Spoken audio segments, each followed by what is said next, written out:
everybody? Welcome to I Can't Wait, a show about cool people doing cool stuff that I can't wait to share with y'all. My name is Patrick Armstrong. I am your host, and my guest today is scholar, critic, author, and advocate Sullivan Summer. Sullivan, thank you for coming to the show. Thank you so much for having me on a brand new show. Absolutely. Well, like I said, it's a show about cool people doing cool things, and I feel like I have been following you, very cool person, for a while on the social media sphere. We run in similar adoption-centric circles, I think, tangentially at least, and I have been inspired by and motivated by and just really met by your work, I think, over the last couple of years since I've been connected to it. And I'm excited to be able to have this conversation with you. So thanks for making the time. Oh, yeah, that's so nice to say. And yeah, I think I feel like I know you. I feel like we're friends. Yeah, I'm feel calling like it friend. I feel like if people have said to me, do you know Patrick? I know I have said that to people before. Oh, do you know Patrick? we're best friends already. Yeah. So, well, you were just on a really awesome panel, like an adoptee panel. And also, I feel like you bringing that up. I was just recently telling somebody, oh, do you know Sullivan? Yeah. Another poet, adoptee who is also a poet and a writer. I was just like, oh, you need to connect with Sullivan. So here we are, finally making the connection. Yes. So we know each other. I know you a little bit. But for anybody listening who doesn't know who you are, do you mind sharing just a little bit more about yourself?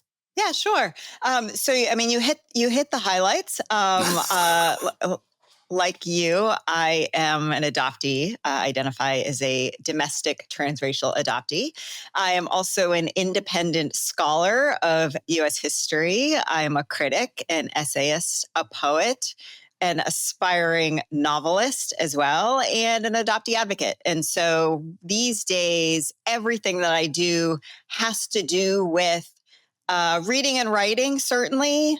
Frequently reading and writing having to do with U.S. history, and also frequently reading and writing having to do with adoptee stuff.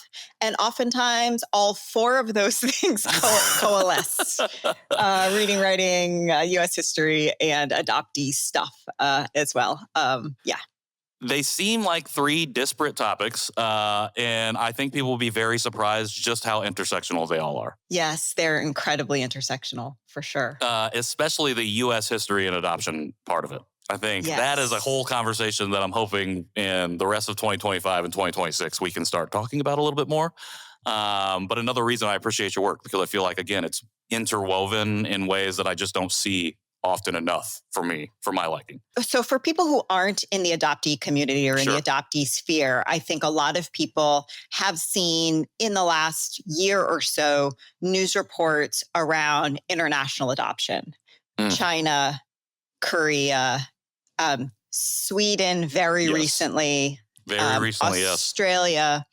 And I think in those reports, from my perspective, what gets missed, and this is an and, not an or. Sure. What gets missed is domestic adoption, number one, adoption that happens, babies adopted within the United States, born in the United States, adopted within the United States. Because I think then people see these stories about international adoption and they point to other countries and say, look at that horrible thing they are doing over there. When number one, as an importer of babies, we don't even talk about that. Yeah, as an importer of babies, the United States certainly plays a part. But also from a domestic standpoint, again, some people may be familiar with the baby scoop era that went through the 60s.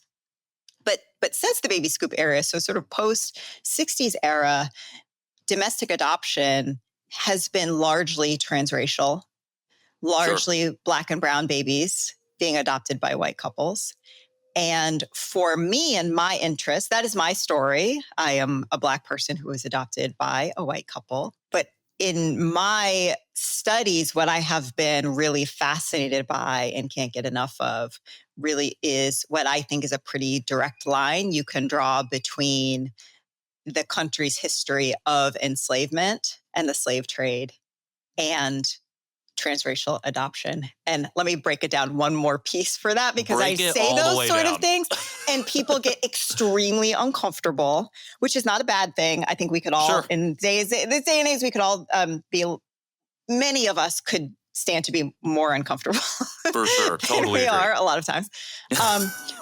But, you know, the antebellum era, 1700s, 1800s, you know, pre-Civil War, was about the buying and selling of Black humans of all ages, by the way, including children. And the private infant adoption industry in the United States today still costs tens and thousands of dollars, which shocks people. I don't know if you find that as well, that people are shocked. Oh, I find it shocking that people are shocked. Yeah, exactly. I had a conversation with someone recently who said, but adoption is free. And she was very sincere. Huh? Yeah, she's a very sincere, very highly educated woman. And I was like, no. You know, it's a demand-driven industry. Right. In the U.S., domestically, it continues to be a demand-driven industry. It is not a supply-driven industry, which means there are more people in demand of infants than a supply of infants is available. And infants are very, very expensive domestically, although still today, Black and brown ones are cheaper than white ones. And again, to the extent that people cringe when I say these sort of things very matter-of-factly, I think you should cringe. And those are some of the connections I make in my work, and some of the connections when I start talking about U.S. history and slavery and domestic infant adoption today. 100%. And I appreciate you breaking that down, because I feel like I've been trying to needle at the edges of this conversation, or from my perspective as an international adoptee who can only trace my part in adoption of being adopted all the way back through the original, imperialization and colonization of the Americas in the first place, because that was, and displacement and stuff like that was all, and family separation was already happening in the European countries. They just really ramped it up once they, crossed the Atlantic Ocean. And then with African families, they're just like, okay, we're going to take it to 167. And like you said, those moments are directly connected to everything that's happening today, and including international adoption. Because if we aren't treating people that way to begin with, then we are not treating families or having the idea that we can separate a child from its family and be okay with that, in the future. The children as commodities. Children as commodities. Yes. Ugh. People don't like having the conversation, but it's one that we got to have. Yes. I am assuming, okay, well, first off, before we get to performance anxiety, which I want to talk to you about, it's the thing that I can't wait to learn more about and to share with everybody. I was interested in, you talk about how all the 4 or 5 disparate things that you're involved in with work often come together in one piece of something. Do you have a particular way that you find yourself navigating, and maybe not prioritizing, but figuring out the synergy of connecting disparate pieces of history or story that to the layperson might feel unconnected, but in reality have those ties? Do you have a particular way that you find that you can navigate that and put all of that together? It depends. It depends who I'm talking to, honestly. Sure. Because I don't know if you feel this way as well, but oftentimes if I'm meeting someone, I'm getting to know someone, and perhaps they know nothing about me or my background or anything like that. I no longer lead with adoption. Sure. I have at different times. I don't do it anymore. And a lot of times it's because I just have to figure out on that given day, how much energy do I have to engage in this conversation? what do I think? How do I think this person is going to respond? Which admittedly, I am making a whole bunch of assumptions at that point. Oftentimes my assumptions are right, but Sure. not always. But they're also based in your lived experience. They're based in lived So, experience. Yes. So a lot of times when I talk about what I do or the work that I do, sometimes I just leave whole sections of some of those things out altogether. It just depends on who I'm talking to. Sure. In those kinds of things. Are there like certain cues that you pick up on pretty quickly when you're interacting with someone that lets you know, okay, this is probably, I'm going to take this part out before we move on in the conversation? How direct do you want me to be? However direct you want to be.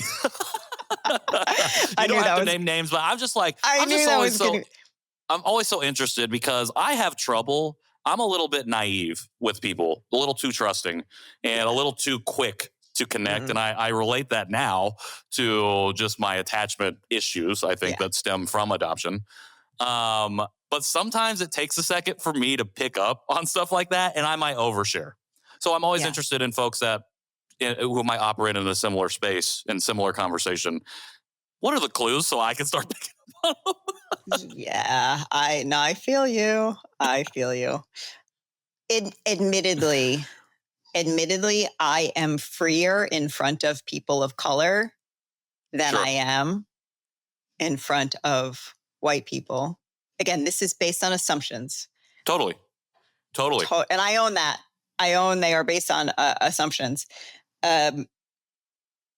So I am freer in front of people of color, for sure. Yeah. That's the test. Okay. No, I totally, because you don't have to, I totally understand that because it feels like less of a, I don't even know how to put it. It feels like less, I think freer is a good way to describe it. Yeah. And I will also own when I'm saying that and I'm making those assumptions. You know, I live in New York City. You know, I travel quite a bit. I've lived in the Northeast, Southeast, and Northwest. So I've traveled all over the US, traveled internationally, lived in London for a brief period. I say that to say also that I admittedly am more cautious when I am in more rural areas also, because I totally make assumptions about people's politics when I am at home in New York, when I am in other, large cities, which again, these are all assumptions, which I own, which sometimes proves to be true and sometimes prove not to be true. Sure. I mean, when you're wearing whatever it is, literally on your vehicle or on your body, like I grew up in rural Indiana, and I still venture out of Indianapolis all the time and find myself in those spaces. My parents live in rural Indiana still. So do my wife's parents. And it's like, I feel like I guess I would call it cautious. I've been using the word vigilant a lot, and it's not because I feel like I'm worried about like something having to happen. It's just that I'm on my toes, I guess. And my peripheral is expanded when I am in a rural area, for sure. Yeah, I also grew up in a very rural area. I grew up in rural New England. And I have lived the majority of my adult life, really 100% of my adult life in cities of varying size. That has been by choice. But the longer I spent out of a rural area, even though I spent the first 18 years of my life there, I have a really hard time. I have a really hard time going back there. A much more difficult time than I think the average person that grew up there would have going back to very rural time. I am incredibly distrustful of everyone, which is a me problem.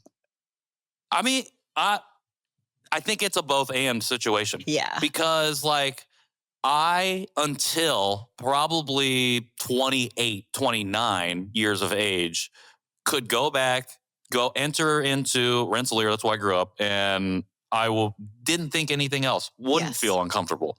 Yes. And then the shift happened, the coming to consciousness occurred. And it's not that I distrust every person that still lives in that town, in the town that I grew up in. However, it's that when I've unpacked that lived experience and then I see kind of behaviors that I realize are things that either I don't want to be around or are just antithetical to the life that I'm living now.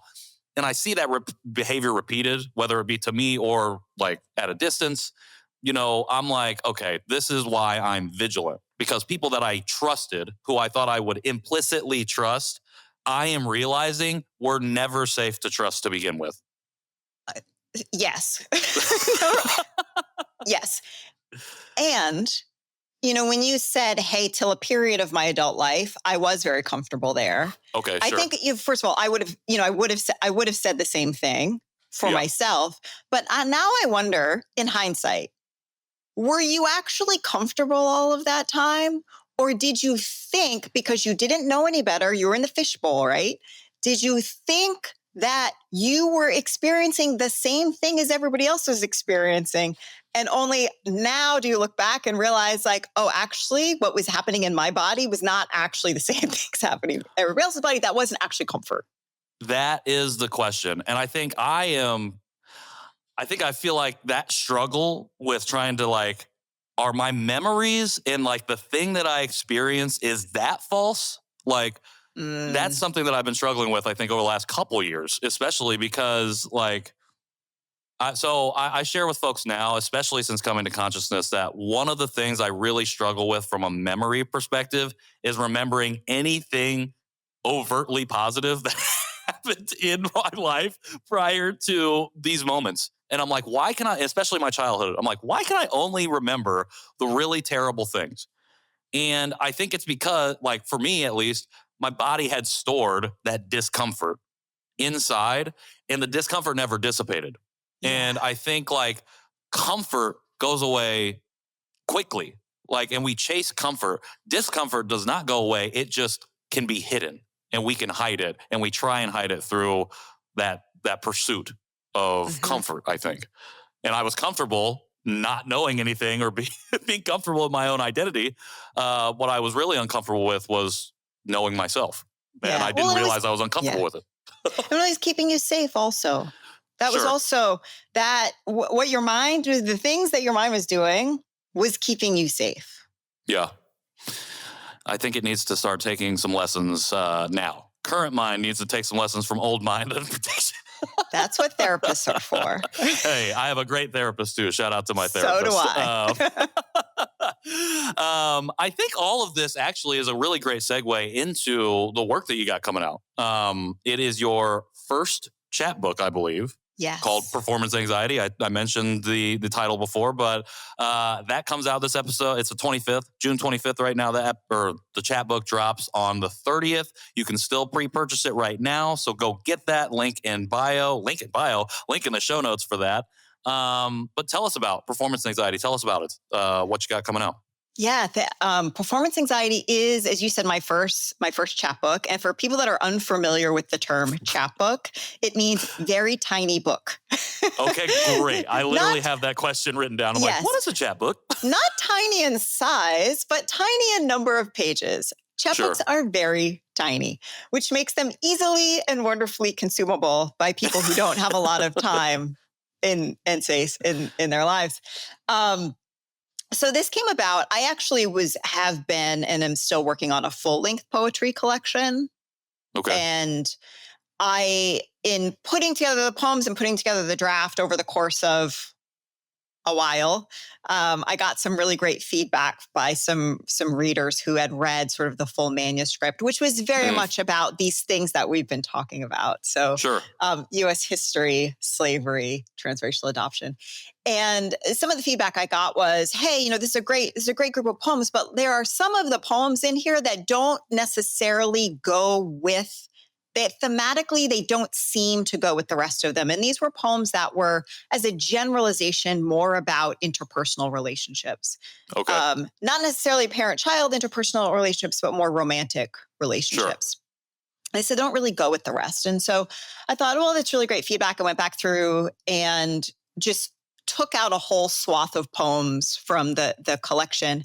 And as I started to looking at this swath that I carved out, I realized actually there's a theme inside of these poems also. Not every poem, but there's a theme inside these poems also. And these were all poems that were dealing with performance. Gotcha. Either the poem's speaker, the sort of I in the poem, was literally performing sometimes, like in acting in a TV show, acting on stage. There was the metaphorical performance of adoptees feeling like we need to perform for our families, feeling like we need to perform for others. In relationships, as a woman myself, feeling the need to perform for my partner in all kinds of different ways. And I realized hey, I think there's a theme here. And so really that's how performance anxiety came together. Was performance anxiety is a group of poems and work that all examines this idea of what does it mean to perform as a woman, as a Black woman, as an adoptee. I love it.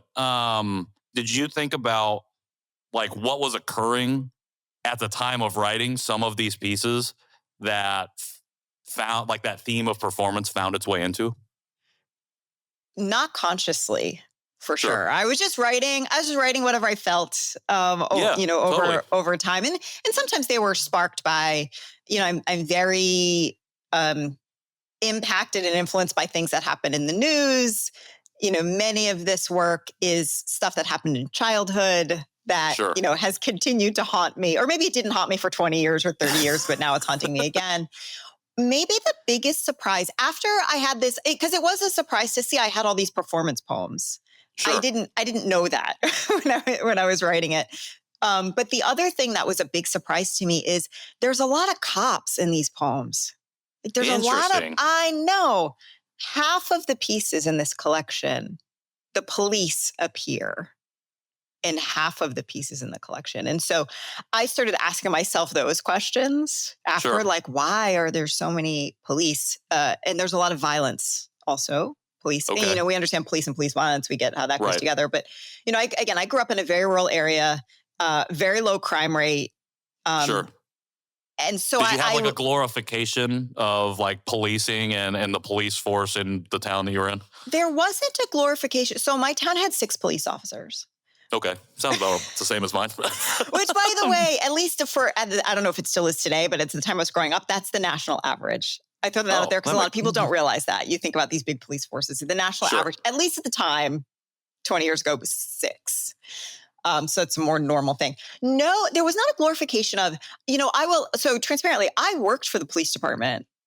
Okay. My first job out of undergrad, I worked for the police department. I then married a cop. Okay. And then when I went to law school, I also worked for the NYPD union. So there is a theme in your history. But none of these things at the time were an intentional, I'm going to work for the police department. There was none of that. That never happened. Yeah. This is all in hindsight. Permeated. It's but it's there. It's sort of, yes. And also, there were, I grew up, for me, the first media-driven, public, on television, police interaction that I remember is Rodney King. Okay. That was huge for me. And I was a teenager. That was huge for me. And so Rodney King makes an appearance in these poems. But this idea of police, I think it goes back to what I figured out. It goes back to something that we talked about before, which is these memories in hindsight. And the way that I think about it is you said, hey, at the time, I wasn't safe. I thought maybe I was safe. I didn't understand, but now in hindsight, I don't think I was safe. And for me, when I started looking at these sort of police poems, for me, it was a question of proximity to violence. Okay. How close was I to the violence? And how much did I realize at the time that I was that close to it?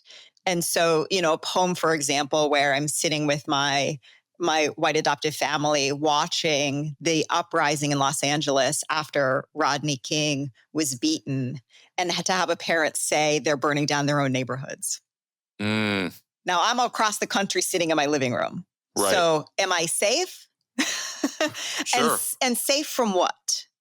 Right. Those kinds of things, which from a performance standpoint, again, to me, like wraps into like this performance. There's a performance on TV. There's a performance when you're watching TV. The viewer, in this case, the reader, very much plays a part. I put that front and center. Like if you are reading this, you're in it. Like you're part of the performance, reader. So if that makes you uncomfortable, great. That reminds me of something that a poet friend of mine I talked to on one of my other shows said, because I was talking about how writing can be an isolating thing or can feel very like isolating. And she talked about how you're never really write or create in isolation because you're in conversation with everybody you've ever read and everybody, all the artists that you've ever taken in and consumed. Like your creation is in conversation with those previous conversations. So even though you might be alone when you're creating, you are still creating in community, I guess, so to speak. And I think that that's such an interesting thing to think about. Like the viewer, the audience member is still part of that performance. Because you are if you go to a live show. Like if you go to a live show, you're part of that energy. You're part of that production. It doesn't change just because you're sitting reading a word, reading a book, reading a chapbook, reading a poem by yourself. You're still in that conversation, and hopefully the work that's produced that you're consuming will prompt you to think more deeply, more critically about some of the things that are coming up that the author themselves have put into whatever it is that you're taking in. Yes. And I think for me, it's challenging. I think a lot about complicity, and I write a lot about complicity. I mean, I use the word complicity, but I think and write a lot about the word complicity. And so my very deliberate making sure the reader is clear that if you are reading my work, you're in it. You're part of it. For me, is sort of needling on the bigger question when we go back to, adoption, for example. I believe, at least I'll keep it to the United States because it's where I live and where I was born. But, if you are here in the United States, you're involved. For sure. In the industry, you're involved. Whether or not you are an adoptive parent or an adoptee, or I have a friend, or even if you're not, every time you see some stranger's post that the algorithm serves up for you, that's this little baby we just adopted, and you click heart, you're in it. And you're driving it, and you're complicit in the thing. Well, we don't know that because we don't talk about it. Like, I don't even know how many times the word complicit is used on a daily basis in the entirety of the world. Because I think we it's uncomfortable to confront our own responsibility, especially when it comes to like what's happening in society. Because I feel like, as a new parent, feel like, how am I supposed to be responsible for anything beyond keeping this one tiny person alive? But I think we are in a moment. We've never not been in the moment, but we're especially in multiple moments right now, June 9th, as of recording 2025, that if you are not paying attention, if you are turning away from what's happening in Gaza, from what's happening in LA or any major metropolitan, quote unquote, democratic city, like whatever's happening right now, and you're turning away, that doesn't absolve you of anything that's happening, of any of those things that are happening. Like the ability to stay in it a little bit longer and then to ask that big question of yourself is what you're seeing from people that are out protesting right now.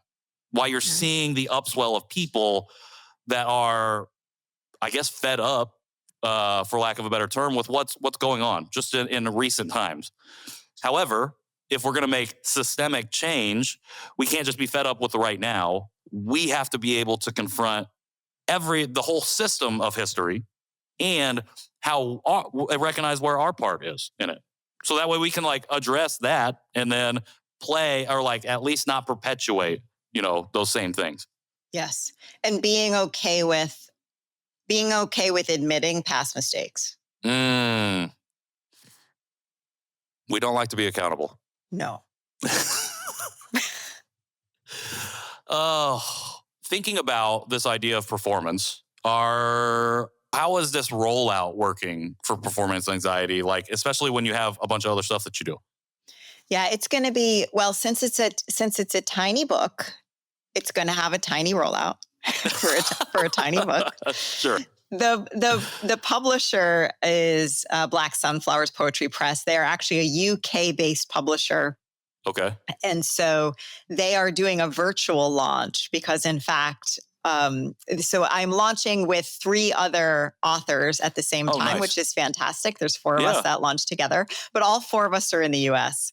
And so, so the publisher will do a virtual launch. One of the other authors actually is here in New York City as well. Nice. And so I think we'll likely do something here together.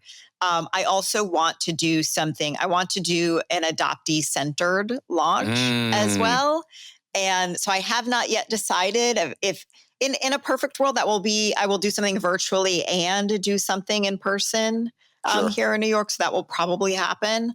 But that's a long-winded way of saying that I don't have the plans all fully together yet for the launch, but it'll be both virtual and in person and involve a lot of other people as well. This sort of involved community for sure. I love it. So we'll get a chance to see you perform some of these things, whether it be a virtual or in-person situation at some point. Yes, absolutely. Have you performed any of these poems before? Or I have. Is everything in the chapbook? Okay. So one of them, so 2 of the poems have been published previously in other in other publications.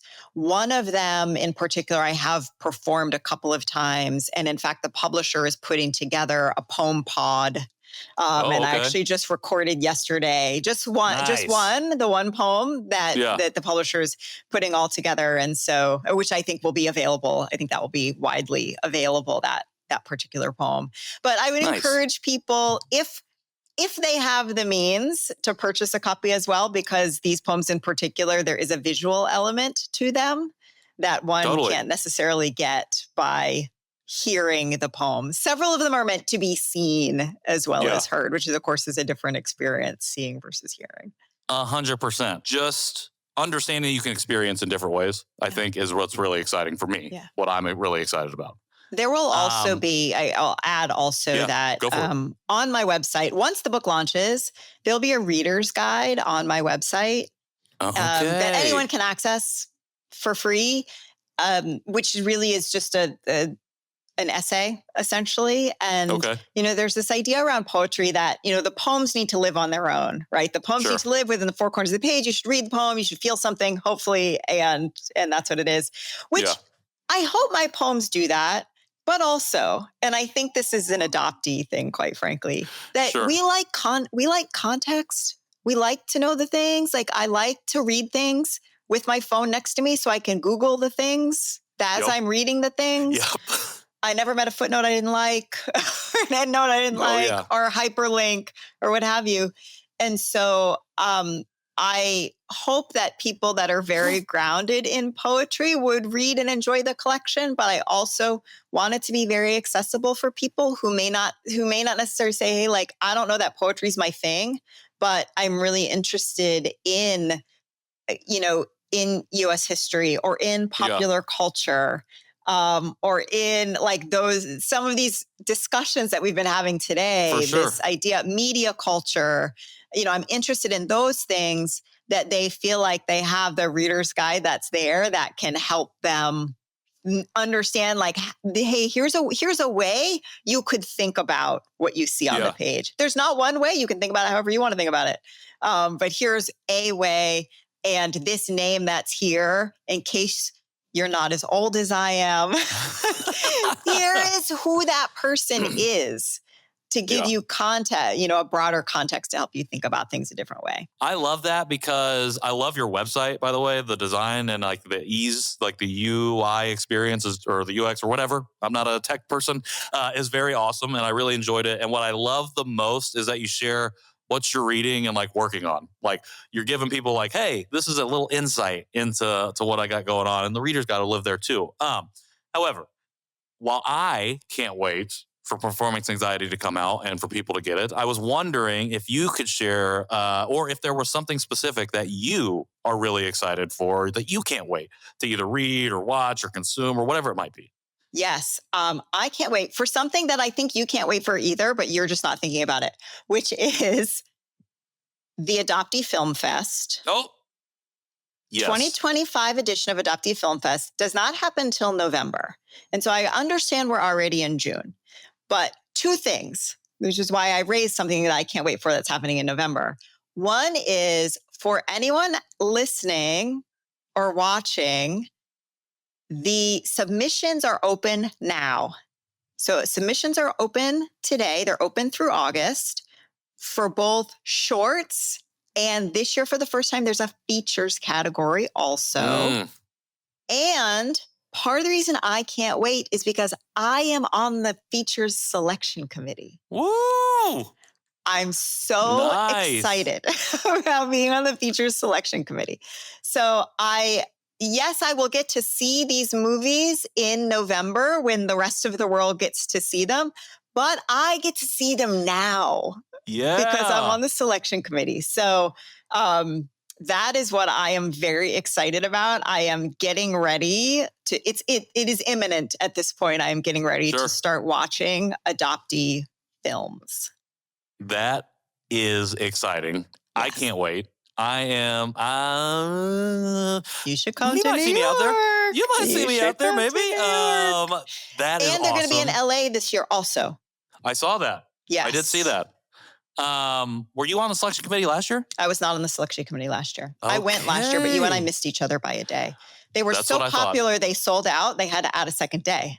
Yeah. And I got in on the second day, and you were gone. I think it's the first 24 hours they sold out. Yeah, they sold out in 24 hours. Absolutely incredible. Yes. Shout out to Alex and the whole team over there. Alex especially, though, because I know spearheading this thing. And I still remember when she was like, I think I want to do this. And I'm like, well, you should do it. Yes. And 8 months later, she was like, hey, I'm doing this. And people can still watch today. You can still get a ticket for a very reasonable price and watch the 2024 films online. So I'd encourage people, and they will be available until November, like until the 2025 films go up, the 24 films will be available. Yeah. So they're still available. So people, this is the first time people are hearing about it. They can still watch the 2024 films. Oh man, go on there and watch those films. One, you are now complicit after you have watched these films, and two, I cried so hard at I think 70% of them. I had to literally stand in the back, so good, in the green room because I was in hysterics. I also, because you brought this up, I just want to quickly shout out our friend Liz Sargent, whose short film, she had a short film there last year, was not the same as the one that she's been pitching, but she has a short film called Take Me Home, and she recently won AT&T's pitch contest for $1 million to turn Take Me Home into a feature. Amazing. Yeah, we can a whole nother conversation about investing and supporting creatives, in general, adoptee creatives specifically, but very exciting. And yeah, I mean, again, what happens when you support and empower people who are trying to tell their story and who have a story to tell, what kind of amazing things that you can create from. Sullivan, I really, really appreciate your time. I'm going to apologize if we did not talk about the chapbook as much, but we do need to be having about 2 or 3 hour conversations each time we talk in the future. So 2 more questions before you go. The first one is, how do we go and get Performance Anxiety when it comes out on Monday? So Performance Anxiety is available at Black Sunflowers Poetry Press, or you can go to my website, sullivansummer.com, and links will be there both to Performance Anxiety and all of the other work that I'm doing as well will be available at the website. Amazing. And then, so that's Black Sunflowers Poetry Press or sullivansummer.com, not or, and then go submit to the Film Fest, go submit to the Adoptee Film Fest. Submissions are open right now. What other ways can we support you in any other way? Whatever way you feel like you need supported in right now, what ways can we support you going forward? Yeah, so you can follow me on Instagram. I am at the Sullivan Summer, THE Sullivan Summer, because I had Sullivan Summer and I got hacked. So okay. I'm at the Sullivan Summer on Instagram. And I also have a Substack as well. I'm Sullivan Summer on Substack. My Substack is free and accessible, even if one is not registered on Substack. Nice. And so over there, I interview academics and authors and thinkers about stuff that they're working on and stuff that they're doing. I love it. You are just, you are the inspiration for me to interview more cool people. That's one of the reasons I had to start this show. So I could keep talking to cool people. I got to keep up with Sullivan. All right. The chapbook is Performance Anxiety. It comes out next week on Monday. Make sure you go get that. You can pre-buy it right now. That link is in the show notes. If you go to any one of our Instagrams, that link is in the bios as well. Go to sullivansummer.com and you can get it there. You can check out all the other work that Sullivan's got going on too, or Black Sunflowers Poetry Press. Keep it plugged in to Sullivan's Instagram and her website to check out when those dates drop and go out and support. Make sure you get the chapbook so you can follow along. But other than that, I can't wait. I cannot wait for y'all to hear this conversation. I cannot wait for y'all to tap in with Sullivan's work and get performance anxiety. Sullivan, thank you so much again, just for being an incredible person and for doing the stuff that you do and for being a model for folks like me who are trying to figure out their place in the world. Thank you so much for having me. Absolutely. For everybody else, I don't remember how I end this, so maybe we'll do a new outro. But if not, icwpod.com is where you can check out all of the stuff and figure out where to go subscribe, whether it's YouTube, Apple Podcasts, Spotify, whatever that might be. ICWpod on Instagram and new episodes once a month. Check out all the stuff that we got going on because it's not a lot, but it is a lot of fun. So until next time, I've been Patrick Armstrong. This has been I Can't Wait. See y'all soon.